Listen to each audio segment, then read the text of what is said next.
Hello বন্ধুরা, সকলকে স্বাগত জানাই আমার চ্যানেল ট্যারো উইথ বৃষ্টিতে। সবাই কেমন আছেন? হ্যাপি থাকবেন, পজিটিভ থাকবেন। জেন্ডার স্পেসিফিক রিডিং এটা একদম নয়। আমার ভিউয়ার্স মেল অথবা ফিমেল যে কেউ হতে পারে। টাইমলেস কালেক্টিভ এনার্জি পিক করা হয় বলে সবসময় সব কথা আপনার সাথে রেজোনেট নাও করতে পারে। টাইমলেস হওয়ার জন্য আপনার সামনে যখন রিডিংটা আসবে আপনি এখান থেকে কোনো না কোনো গাইডেন্স কিন্তু পেয়ে যাবেন। অলরেডি এক সাইন বেস রিডিং কয়েকটা রাশি সিগনিফিকেন্ট থাকে বলে আমি সেগুলোকে মেনশন করে দিই। সর্বোপরি রিডিংয়ের এনার্জি যদি আপনার সাথে ম্যাচ হয়ে যায় তাহলে কিন্তু পুরো রিডিংটাই আপনার। আজকে দেখে নেওয়ার চেষ্টা করবো আপনার পার্সনের ট্রু ফিলিংস কী, আপনার কারেন্ট এনার্জি ডিভাইনের গাইডেন্স কিছু থাকলে সেটাও দেখে নেওয়ার চেষ্টা করবো। রিলেশনশিপের হ্যাপি মোমেন্ট ভাবতে পারেন, পার্সনের নাম ভাবতে পারেন, তার ছবিও ভাবতে পারেন। যত পজিটিভলি তার কথা ভাববেন আপনারা কিন্তু এই রিডিংয়ের সাথে তত কানেকশান অনুভব করবেন। দেখে নেবো যে আপনাদের সম্পর্কে ক্ল্যারিফিকেশন কি আসছে, আপনাদের যে লাভ সিচুয়েশান আছে সেখানে ক্ল্যারিফাই কী করে হচ্ছে সেটা আমি দেখে নেবো। পজিটিভলি তার কথা ভাবুন। Wishful thinking, having lofty ideas leads to a letdown. Be realistic. একটা সম্পর্ক মেনটেন করতে গেলে শুধুমাত্র ইমোশনাল হলেও হবে না, র্যাশনালও ভাবতে হবে, লজিক্যালও ভাবতে হবে। সেটাই কিন্তু এখানে বলেছে, সেই ক্লারিফিকেশানটাই কিন্তু এসছে যে শুধুমাত্র একটা ইমোশন নিয়ে ভাবলে কিন্তু হবে না। লাভ ব্লকস, অলরেডি অনেকের মধ্যে একটা সেপারেশনের সিচুয়েশান তৈরি হয়েছে। ব্লক আমি একেবারে যে সেপারেশন হয়ে গেছে সেটা আমি বলবো না। Dismantle hidden barriers two real intimacy and trust, আপনাদের সম্পর্কের মধ্যে অনেক বেশি চাহিদা ছিল, যে কোনো তরফ থেকেই থাকতে পারে। এই ক্লারিফিকেশান কিন্তু এসছে এখানে দেখুন। এই রিলেশনশিপের ওপর কারোর না কারোর তরফ থেকে একটা তো এক্সপেকটেশান ওভার ছিল, একদম ওভার এক্সপেকটেশান ছিল, যার জন্যই আজকে লাভ ব্লকেজটা তৈরি হয়েছে। এখন আপনি ভাবুন আপনার কথা ভাবুন বা আপনার পার্টনারের কথা ভাবুন, কে বেশি ওভার এক্সপেকটেশন রেখেছিলেন। Silent remains, amid the uncertainty love has the power to rebuild trust. এবং সেখান থেকেই সেই ইমোশনাল সেই এক্সপেকটেশনটা ফুলফিল হয়নি বলে সেখান থেকে ট্রাস্ট ইস্যু তৈরি হয়েছে এবং সাইলেন্টলি একটা দূরত্ব তৈরি হয়েছে। আমার ভিউয়ার্সের তরফ থেকেই হয়তো আপনি সাইলেন্ট জোনে তাকে পাঠিয়ে দিয়েছেন, এই সম্পর্কটাকে সাইলেন্ট একটা সিচুয়েশনে পাঠিয়ে দিয়েছেন এবং আপনার মধ্যে এখন আর সেই রকম কোনো ক্রেভিং নেই, কোনো চাহিদা নেই, কোনো ডিমান্ড নেই। যেগুলো আপনি হয়তো আগে শো করতেন সেগুলোর থেকে নিজেকে অনেক বেশি গুটিয়ে নিয়েছেন, নিজের ইমোশনকে গুটিয়ে ফেলেছেন, সেটাই দেখা যাচ্ছে। স্টর্ম অফ লাভ এবং কনফ্লিক্টও হয়েছে, সম্প্রতি ঝগড়া হয়েছে। এক সপ্তাহের মধ্যে 2-3 দিন আগের মধ্যে দেখা যাচ্ছে ঝগড়া হয়েছে। Conflict is an opportunity for growth and change. দেখুন, সবসময় যে খুব একটা মিষ্টি মধুর সম্পর্ক থাকবে তা নয়, সম্পর্কের মধ্যে কিন্তু ওঠা পড়া থাকতেই পারে। সেটাই হলো লয়াল সম্পর্ক। যে সম্পর্কে কোনো ঝগড়া বিবাদী নয় সেই সম্পর্ক নিয়ে অবশ্যই তো ভাবতে হবে, তাই না? তবে খুব বেশি ঝগড়া হওয়া যেমন টক্সিক, খুব বেশি লাভ ইমোশন থাকাও সেখানেও একটা সন্দেহ থেকে যায়। তো একটা ব্যালেন্স সিচুয়েশন থাকা জরুরি এখানে, সেটাই বলছে ডিভাইন। কিন্তু আপনাকে ক্ল্যারিফাই এটাই করছে যে সম্পর্কে অল্প দ্বন্দ্ব বিকাশ, মানে দ্বন্দ্ব থাকা ভালো, সেটাও এমন কিছু খারাপ নয়। Prickly defence, barriers caused by past hurt block you, be patient. কারো ক্ষেত্রে কোনো রিলেশনশিপ, সেই রিলেশনশিপের একটা যে অভিজ্ঞতা, সেই তিক্ত অভিজ্ঞতা থেকে আমার ভিউয়ার্স হতে পারে বা আপনার পার্টনার হতে পারে, নিজেকে দূরে সরিয়ে নিচ্ছে। সুতরাং এখানে কারণগুলো দেখতে পাচ্ছেন তো, একটা ওভার এক্সপেকটেশন কারণ এসছে, অতিরিক্ত একটা ডিজায়ার, অতিরিক্ত একটা কন্ট্রোল করার সিচুয়েশন। এটা কেই বা মানবে বলুন, আপনারাই বলুন। যদি আপনিও বেশি মানে অতিরিক্ত কন্ট্রোল করতে চান, আপনার নিজেরও ভালো লাগবে না যে কেউ আপনার মানে নিঃশ্বাস নেওয়ারও হয়তো একটা হিসাব চাইবে। তো সেইটাও যেমন ভালো নয়, অতিরিক্ত সেপারেট থাকাও ভালো নয়, অতিরিক্ত লাভিডাবি এনার্জিও, মানে কোনোটাই অতিরিক্ত কিন্তু ভালো নয়। সেখানে একটা ব্যালেন্স থাকা ভালো।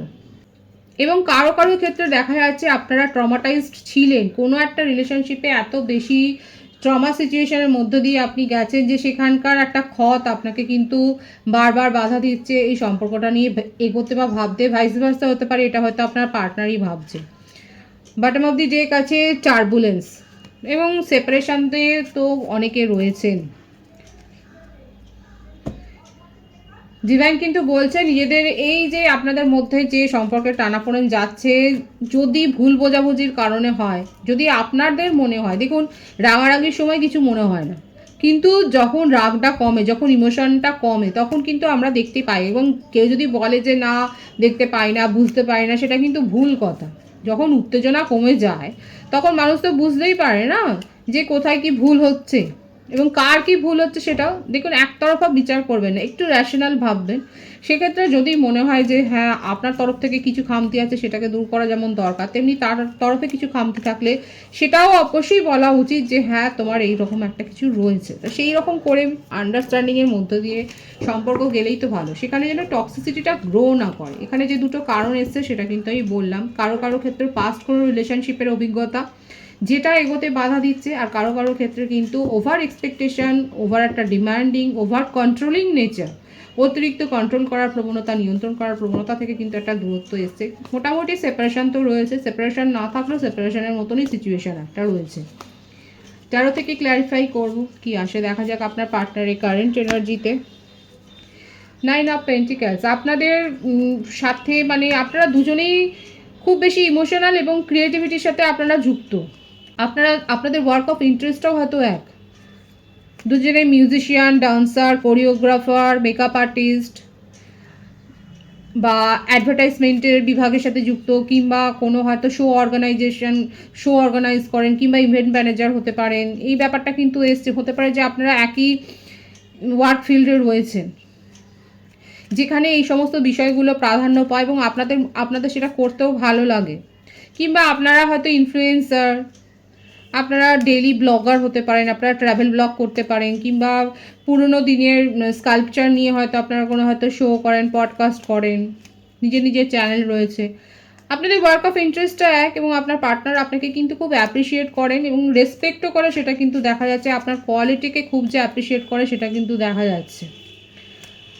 আপনার যে কর্মক্ষমতা সেটাকে কিন্তু উনি অ্যাপ্রিসিয়েট করেন, আপনাকে অন্যভাবে দেখেন এবং আপনার মধ্যে একটা বিশেষ কোনো কোয়ালিটি রয়েছে, বিশেষ কোনো অ্যাফেকশান রয়েছে। হয়তো আপনি বার্ড লাভার, কিংবা আপনি নেচার লাভার, কিংবা আপনার সুন্দর একটা কোনো গার্ডেন আছে যেটারও হয়তো আপনার প্রশংসা আপনার পার্টনার করেছে, কিংবা আপনার কোনো না কোনো একটা বিউটিগত কোনো একটা ব্যাপার রয়েছে যেটা কোনো স্পেশাল লাগে আপনার পার্টনার। হয়তো আপনার হেয়ার স্টাইল, আপনার হয়তো হাসি, বা আপনার সৌন্দর্যের প্রশংসা তো করে, সেটাই দেখা যাচ্ছে, সেটা তো দেখাই যাচ্ছে। মোটমাট আপনার, কিংবা আপনি হয়তো অনেক বেশি সোশ্যাল সার্ভিস করেন, সেই দিকটাও হয়তো উনি খুব এনহান্স করেন, সেটাও উনি খুব অ্যাপ্রিসিয়েট করেন, সেটাও দেখা যাচ্ছে। আপনাকে কিন্তু আপনার পার্টনার কিন্তু রেসপেক্ট করে। বৃষভকন্যা মকর রাশি এনার্জি রয়েছে। এমন নয় যে উনি আপনাকে ডিসরেসপেক্ট করছেন, এবং সেই জন্যই কোথাও না কোথাও হয়তো আপনাকে নিজের করে রাখার একটা প্রবণতা তার মধ্যে কিন্তু দেখা যাচ্ছে, এবং সেটা থেকেই হয়তো গণ্ডগোল, কারণ একটা কারণ কিন্তু এটা ছিল।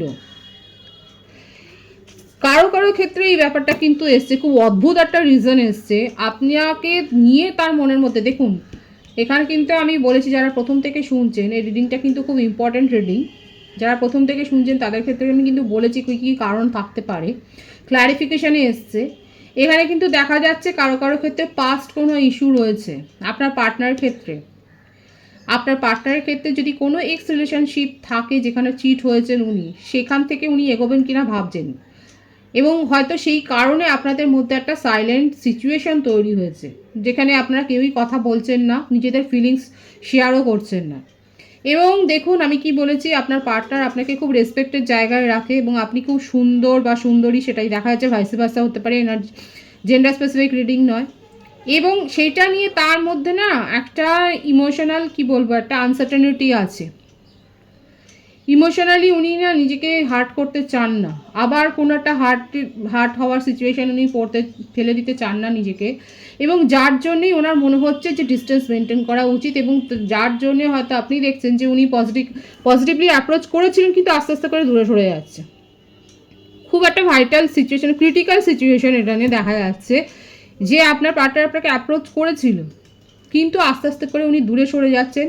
তার মানে এই নয় যে তার জীবনে কেউ এসছে, কারণ সেই সিচুয়েশান এখন অবধি দেখা যায়নি। যদি আসে আমি বলবো, ভাইবসে কিন্তু দেখা যাচ্ছে হয়তো হতে পারে যে আপনি এতটা, ওনার মনে হচ্ছে আপনি যেন তার রিচের বাইরে, আপনি ধরাছোঁয়ার বাইরে, আপনার লিগাসি এত, আপনার সৌন্দর্য এত, আপনার প্রভাব এত, আপনার ইম্প্যাক্ট এত, যে ওনার মনে হচ্ছে যে আপনি ধরাছোঁয়ার বাইরে, এবং সেই জন্য ওনার মনে হচ্ছে যে ইমোশনালি হার্ট করা নিজেকে দরকার নেই, এই আনস্টেবল একটা কন্ডিশন থেকে উনি কিন্তু মুভ অন করেছেন। কারো কারো ক্ষেত্রে হতে পারে কালেকটিভলি নিজেদের সিচুয়েশন যাচাই করবার জন্য অবশ্যই কিন্তু আপনারা পার্সোনাল রিডিং নিতে পারেন। অ্যাফোর্ডেবল প্রাইসেই কিন্তু পার্সোনাল রিডিং প্রোভাইড করা হয়। এখানে দেখা যাচ্ছে যে আপনার পার্টনার কিন্তু ঠিক এরকম একটা অদ্ভুত কারণে, যেটা মনে হচ্ছে যে আপনি তার ধরাছোঁয়ার বাইরে এবং উনি নিজেকে ইমোশনালি হার্ট করতে চান না, যার জন্যই উনি আস্তে আস্তে করে একটা দূরত্ব মেনটেন করছেন, একটা সাইলেন্ট জোনে নিজেকে রাখছেন এবং ওনার মনে হচ্ছে যে অন্য দিকে ভাবা দরকার, অন্য কিছু অ্যাপ্রোচ করা দরকার। এবং কারো কারো ক্ষেত্রে আপনার পার্টনারের জীবনে চয়েস আছে। হয়তো দেখুন উনি যে ক্রিয়েটিভিটির সাথে যুক্ত, আর্ট ওয়ার্কের সাথে যুক্ত থাকতে পারেন, রাইটার হতে পারেন, তো সেখানে ওনার কাছে চয়েস অপশান দুটোই রয়েছে এবং সেখান থেকেও উনি নিজেকে খানিকটা যাচাই করছেন। অন্য কোনো সম্পর্ককেও উনি একটু সময় দিচ্ছেন, ফ্লার্ট করছেন, একটা ফ্লার্টই নেচার এখানে এসছে। কর্কট, বৃশ্চিক, মীন রাশি, মিথুন, তুলা, কুম্ভ রাশি, ম্যারিড পার্সন হতে পারে, নিজের ম্যারিটাল স্ট্যাটাস উনি হাইড করেছেন। কারো কারো ক্ষেত্রে এই ব্যাপারটা দেখা যাচ্ছে আপনার পার্টনার কিন্তু কোনো স্পেল ওয়ার্কের সাথে যুক্ত থাকতে পারেন, হয়তো উনি এগুলো করেন, নিজেও করতে পারেন, এগুলোকে উনি বিশ্বাসও করেন এবং এগুলো উনি কিন্তু করছেন নিজের উইশ ফুলফিলমেন্ট করার জন্য। উনি কিন্তু এগুলো করতে পারেন, এই ক্রিয়াকলাপ কিন্তু করতে পারেন, সেটাও কিন্তু দেখা যাচ্ছে। উনি নিজে অ্যাস্ট্রোলজার বা অকাল্টের সাথে যুক্ত থাকতে পারেন, এই ধরনের স্পেল ওয়ার্কের সাথে যুক্ত থাকতে পারেন এবং হয়তো কারো কাছ থেকে শিখছেন, কারো কাছ থেকে পরামর্শ নিয়ে করছেন, সেটাও কিন্তু এখানে এসেছে। আর কি আছে কারেন্ট এনার্জিতে দেখা যাক। ফ্ল্যাটি নেচারের একটা ব্যাপার কিন্তু এসছে, ভাইবস আছে এখানে, তার কাছে অ্যাপ্রোচও রয়েছে এবং উনি সম্পর্কের মধ্যে আসা যাওয়া অন অফ সিচুয়েশন অনেকবার তৈরি করেছেন। নিজের উইশ ফুলফিলমেন্ট করার জন্যে উনি স্পেল ওয়ার্কও করে থাকেন, সেই নেচারটাও দেখা যাচ্ছে। আমি দেখব কারেন্টলি উনি কি চাইছেন। আপনাকে নিয়ে তার থট কিন্তু খুব পজিটিভ আছে, কিন্তু নিজের ইমোশনকে উনি কন্ট্রোল করতে পারছেন না। আর ওনার হার্ট ব্রেক সিচুয়েশন, কারণ আপনি তাকে দূরে পাঠিয়ে দিয়েছেন। আপনার মনে হচ্ছে যে এরকম কোনো, এবং আপনি জেনে গেছেন তার নেচার সম্বন্ধে এবং সেই জন্য আপনি তাকে সেপারেশনে পাঠিয়ে দিয়েছেন, সাইলেন্ট জোনে পাঠিয়ে দিয়েছেন এবং উনি দূর থেকে আপনাকে দেখছেন, আপনার গতিবিধি ওয়াচ করছেন।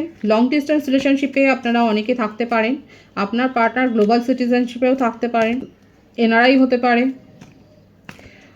ফরেনার হতে পারে। আপনার পার্টনার কিন্তু দেখছেন যে আপনি কি করছেন, আপনার অনলাইন অ্যাক্টিভিটি উনি রেগুলার কিন্তু চেক করেন এবং আপনি যেভাবে তাকে অ্যাপ্রোচ করেছেন, আপনি যে দূরত্বটা মেনটেন করেছেন গ্রেসফুলি, সেটাতে উনি কিন্তু খুব হার্ট হয়েছে। কখনো কখনো ভীষণ রেগে যাচ্ছে যে ওনাকে কেউ পাত্তা দিচ্ছেন না, ওনাকে আপনি পাত্তা দিচ্ছেন না, আপনি প্রায়োরিটি দিচ্ছেন না নিজের জীবনে। কিন্তু খুব প্যাশন আপনাকে নিয়ে, হয়তো আপনাদের মধ্যে এরকম কোজি টাইম অনেকবার আপনারা কাটিয়েছেন, যেগুলো কিন্তু নিয়ে উনি খুব ক্রেভিং করছে এবং আপনাকে ভুলে যেতে তো অবশ্যই পারছে না। আপনাকে দেখুন, এটাই হচ্ছে তার কারেন্ট এনার্জিতে এসছে। ইকুয়াল গিভ অ্যান্ড টেক করতে চান এবং আপনাকে নতুনভাবে উনি অ্যাপ্রোচ করতে চান। আপনি যে রূপ ওনার দেখেছেন সেই রূপটাকে উনি ভুলিয়ে দিতে চান। উনি এটাই আপনাকে আপনার মনের মধ্যে গ্রো করতে চান যে আপনি যে ধারণাটা ওনার সম্বন্ধে রেখেছেন সেটা ভুল ধারণা, আপনি যেটা ভাবছেন সেটা ভুল ধারণা। উনি এখন আপনার কথাই ভাবছেন। ইকুয়াল গিভ অ্যান্ড টেক উনি করতে চান, ইকুয়াল প্রায়োরিটি উনি দিতে চান, ইকুয়াল ইম্পর্টেন্স দিতে চান, ইকুয়াল রেসপেক্ট উনি দিয়েছেন এবং সেটাই উনি বিশ্বাস করাতে চান যে উনি কতটা রেসপেক্টফুলি আপনাকে নিয়ে ভাবেন এবং নিউ প্রপোজাল নিউভাবে উনি দিতে চান। এটাই কিন্তু যারা লং ডিস্টেন্স রিলেশনশিপে আছেন বিশেষ করে তাদের ক্ষেত্রে কিন্তু কালেকটিভলি এসছে। আপনি আপনার সিচুয়েশান অবশ্যই যাচাই করে নিতে পারেন পার্সোনাল রিডিং নিয়ে। এটাই তার কারেন্ট এনার্জিতে এসছে। আপনার কারেন্ট এনার্জি দেখব। পেজ অফ কাপস, ফ্যাশন ওয়ার্ল্ডের সাথে যুক্ত থাকতে পারেন। আমার ভিউয়ার্সরা মডেল হতে পারেন ছোটোখাটো, কিংবা বড় ধরনের কাজও আপনারা করেছেন, টিভি সিরিয়ালের সাথেও যুক্ত থাকতে পারেন। রিডিং শেয়ার করবেন ভালো লাগলে, বন্ধু বান্ধব আত্মীয় স্বজন যত পারবেন রিডিংটা শেয়ার করুন। পাস্ট লাইফ কানেকশানে অনেকে রয়েছেন এবং আমার ভিউয়ার্সরা হয়তো কোথাও বেড়াতে গেছেন কিংবা ঘুরে এসেছেন, ফরেন থেকে ঘুরে আসতে পারেন আপনারা। কারা কারা ফরেনে গেছেন বলবেন অবশ্যই। বিদেশ থেকে ঘুরে এসেছেন কেউ কেউ, কিংবা বিদেশে যাওয়ার জন্য আপনি নিজেকে তৈরি করছেন, আপনার কাজের থ্রুতেই আপনি কোথাও হয়তো যাচ্ছেন। এখানে আমি বলেছি অনেকে ফ্যাশন ওয়ার্ল্ডের সাথে যুক্ত থাকতে পারেন, মডেলিং করতে পারেন, আপনাদের হয়তো কাজের সূত্রেই আপনাদেরকে বিদেশে যেতে হচ্ছে, হয়তো সেরকম কোনো আপনি কন্ট্রাক্ট পেয়েছেন। আমার ভিউয়ার্সের ক্ষেত্রে দেখা যাচ্ছে আপনারা এইরকম কোনো একটা কন্ট্রাক্ট পেয়েছেন যার জন্য আপনাদেরকে হয়তো ফরেনে যেতে হচ্ছে, কিংবা ডিফারেন্ট স্টেটেও হতে পারে, শুধু ফরেন কেন বলবো, ডিফারেন্ট স্টেটেও হয়তো আপনি যেতে পারেন আপনার ওয়ার্কিং কন্ডিশনের জন্যে, কোনো একটা কমিটমেন্টের জন্য আপনি যা পাড়ি দিচ্ছেন, এবং আপনি নিজের জীবনে ফ্ল্যাটের সিচুয়েশন এনজয় করেন। খুব একটা এজ ডিফারেন্স আপনাদের মধ্যে নেই, একই ওয়ার্ক ফিল্ড আবার এলো। আপনার পার্টনার আপনাকে কিন্তু একদম নজরে রেখেছেন 24/7, উনি কিন্তু আপনাকে ওয়াচ করছে। আমার ভিউয়ার্সের কাছে একাধিক প্রপোজাল আছে, আপনার পার্টনারের কাছে কি আছে, আপনার কাছেও রয়েছে, এবং সেই জন্যই একটা ইনসিকিউরিটি ফিলিংস আপনার পার্টনার কিন্তু ভুগছে, কারণ আপনি ওনাকে আর পাত্তা দিচ্ছেন না, ওনাকে আপনি যথারীতি ইগনোর করছেন। 111-এর ভাইবস এখানে রয়েছে। এখানে দেখুন প্রত্যেকটা রাশি এসে গেছে, রাশির কথা আর বলবো না, বাট ডেটের মধ্যে দেখা যাচ্ছে 9-6-3369-এর ভাইবস আছে, আপনারা 369-এর ম্যানিফেস্টেশন এখানে করতে পারেন। 111-এর ভাইবস আছে, 111 রেখে রিডিং ক্লেম করতে পারেন এখানে। আর যে বার্থ মান্থ দেখা যাচ্ছে সেটা হচ্ছে সেপ্টেম্বর, জুন, মার্চ, অক্টোবর, জানুয়ারি, এই মাসগুলো বেশি দেখা যাচ্ছে। আমার ভিউয়ার্সরা কিন্তু খুব এনজয় করছে নিজের লাইফে, সেটা দেখা যাচ্ছে, এবং আপনারা ঘুরতে বেড়াতে ভালোবাসেন। নতুন কোনো কোর্সের সাথে অনেকে এখানে থাকতে পারে বুক লাভার, আপনারা বই পড়তে ভালোবাসেন, আপনারা নিজেরা রাইটার হতে পারেন, আপনারা পোয়েট্রি করতে পারেন, আপনারা হয়তো প্রবন্ধ লেখেন, কিংবা আপনারা কপি রাইটার হতে পারেন, কিংবা অ্যাডভার্টাইজমেন্টের জন্য যে সমস্ত স্লোগানগুলো দেখি সেগুলো হয়তো আপনারা রাইটিং করেন। আপনার যথেষ্ট মানে প্রতিভা রয়েছে, এবং লোকে কিন্তু আপনাকে অ্যাপ্রিসিয়েট করে, সেটা কিন্তু দেখা যাচ্ছে আমার ভিউয়ার্সের কারেন্ট এনার্জিতে। অবশ্যই ক্লেম করবেন এনার্জি 111 লিখে। খুব যে দুঃখে ভেঙে পড়েছেন একদম নয়, এবং কখনো কখনো রেগে যান, খুব বেশি টক্সিক হয়ে ওঠেন, হয়তো কোনো ব্যাড হ্যাবিট গ্রো করেছেন, হয়তো অ্যালকোহলিক হতে পারেন, কিংবা এরকম কোনো ব্যাপারে, কিংবা আপনার কোনো হয়তো অনলাইন গেমের হয়তো কোনো একটা হ্যাবিট রয়েছে। যদি নিজেই জানেন যে এটা ডার্ক সাইড, তাহলে সেখান থেকে বেরিয়ে আসাটাই দরকার, কারণ নিজেই পরে ডুববেন। আর যদি খুব হাইপার হন আপনি হয়তো খুব রেগে যান, তো সেগুলোও কন্ট্রোল করা উচিত। পারলে কারোর কনসালটেশন নিন, এখন কাউন্সিলিং তো অনেকেই করেন, আর সেটা নেওয়া এমন কিছু লজ্জাজনক ব্যাপার নয়।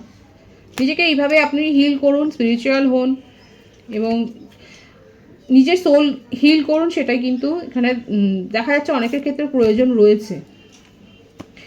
এখানে আমি যে দুটো কারণ বলেছিলাম না, ভাইসে ভার্সা হতে পারে। দেখুন কালেকটিভ এনার্জি 50-50 রেশিও যদি আমি ধরি, সেক্ষেত্রে হতে পারে আমার ভিউয়ার্সরাই হয়তো অনেক বেশি কন্ডিশনাল ছিলেন, কন্ট্রোল করার প্রবণতা রাখেন, যাদের মধ্যে এই প্রবণতা রয়েছে, কারণ যেহেতু কার্ডটা এসেছে সেই জন্য আমি বলছি যে অনেকের মধ্যে হয়তো কন্ট্রোল করার প্রবণতা থাকতে পারে। দেখুন আপনার নিজেরও যেমন কন্ট্রোল হতে ভালো লাগবে না, সেরকম কাউকে যদি আপনি কন্ট্রোল করতে যাও তারও তো ভালো লাগবে না, না? তো সেই হ্যাবিটটা পারলে চেঞ্জ করার চেষ্টা করাই ভালো। ডিভাইনের গাইডেন্স দেখবো, ডিভাইন আপনাদেরকে কি গাইডেন্স দিচ্ছে। রিডিং ভালো লাগলে অবশ্যই শেয়ার করবেন। গিভ ইউর রিলেশনশিপে চান্স। যদি আপনার মনে হয় যে হ্যাঁ এই রিলেশনশিপটাকে, সম্পর্কটাকে একটা দ্বিতীয় বা সুযোগ দেওয়া যায়, তাহলে অবশ্যই দিতে পারেন। ডিভাইন কিন্তু আপনাকে সেই গাইডেন্সটাই দিচ্ছে। Release your x. দুরকম কথাই ডিভাইন বলেছে, ডিপেন্ড করছে আপনার ওপরে। কো ডিপেন্ডেন্সি ভালো নয়। ডিভাইন আপনাকে দুটো পথই বলে দিয়েছে, যে যেটা অ্যাপ্লাই করবেন নিজের জীবনে, যার যেরকম পরিস্থিতি আছে সেইভাবেই অ্যাপ্লাই করুন। আপনাদের সামনেই কিন্তু কার্ড এসছে, দেখুন কীরকমভাবে ডিভাইন আপনাদের গাইডেন্স করলেন, এবং পরিষ্কারভাবে যদি আপনার মনে হয় যে হ্যাঁ রিলেশনশিপকে চান্স দেওয়া যায় তাহলে দিন, কিংবা যদি মনে হয় যে না এটা ওয়ার্ক করছে না, তাহলে আপনি রিলিজ করতে পারেন আপনার এক্সকে। আর যদি আপনার কোনো এক্স মানে এক্সপিরিয়েন্সের জন্য, ব্যাড এক্সপিরিয়েন্সের জন্য যদি আপনার কারেন্ট সিচুয়েশন হ্যাম্পার হয়, তাহলে কিন্তু সেক্ষেত্রে ডিভাইন বলছে নিজের উন্ডকে হিল করুন। আর কো ডিপেন্ডেন্সি ভালো না, সেলফ ডিপেন্ডেন্ট থাকা খুব ভালো, এবং সেলফ লাভ করুন, সেলফ হিলিং করুন। খুব পজিটিভ আছে এনার্জিকে অবশ্যই ক্লেম করে নেবেন। রিডিংয়ের এনার্জি যদি আপনার সাথে ম্যাচ হয়ে যায়, রিডিংটা লাইক করে এনার্জি অবশ্যই চেঞ্জ করুন, যেটা ভীষণভাবে জরুরি। সকলকে আমার চ্যানেলে অনেক অনেক স্বাগত এবং শুভেচ্ছা জানাই। নতুন ভিউয়ার্সকে অনেক ভালোবাসা, আপনাদের ভালোবাসার সহযোগিতা এই পরিবারকে বৃহত্তর করে তুলুন। রিডিংটা একটু শেয়ার করে দেবেন, চ্যানেলটা সাবস্ক্রাইব করে দেবেন। সব ভীষণ ভীষণ ভালো থাকবেন।